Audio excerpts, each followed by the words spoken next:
Isang magandang araw po sa inyong lahat mga ka-excellence and kasalto. Very excited for our first batch this season. Today po yung kanilang pisa galing sa hatchers.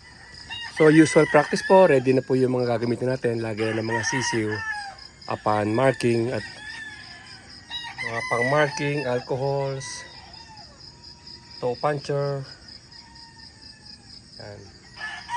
So, ito na po yung ating mga sisiw. In a while, ilalabas na po natin sila dito sa hatcher. So,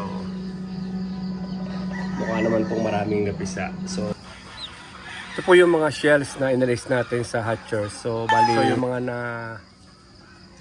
napisa na, inaalis natin sa shell para luwag yung area nila. At mas madali sila makalabas na kanilang mga shells.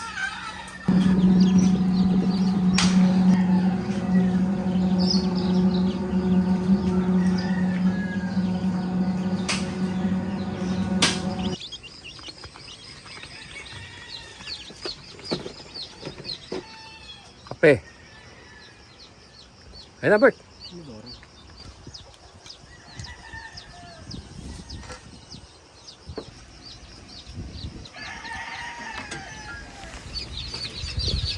So ito po yung mga sisiw no, na ating minamarkingan. After po nito, they will undergo yung vaccination process po natin para sa day olds.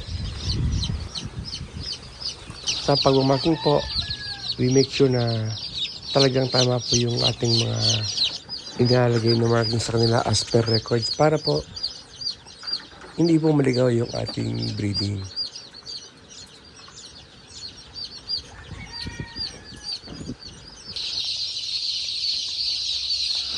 So kakatapos na po natin mag markings no, halos inabot po ng 4 na oras.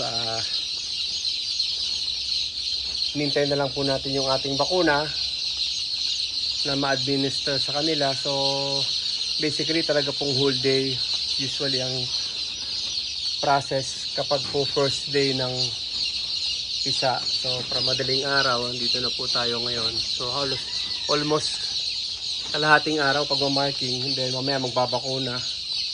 So ito po yung aming loob ng brooder. Dito po sila mag-stay. Dito na po yung bakuna natin. So mag-start na tayo magbakuna in a while.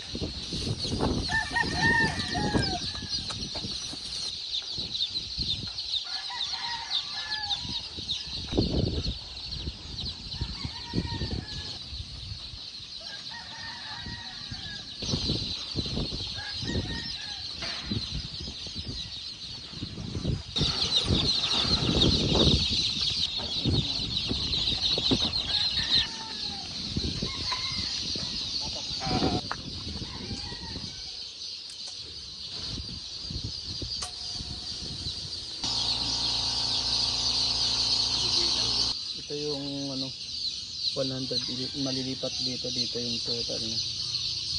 Pag nag 100 tapos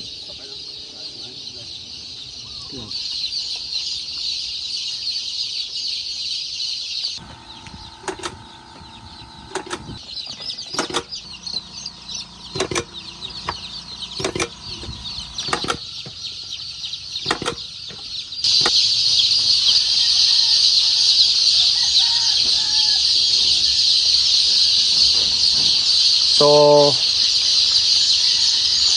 natapos na po namin yung pagbabakuna, pagmamarkings and everything. Almost 3 o'clock na po ng hapon. So, maghapong trabaho. So, salamat po for watching at sana po kahit paano nakatulong po sa inyong pagmamanok. Kita-kits po tayo sa susunod na mga videos po. Update po namin kayo. Salamat po.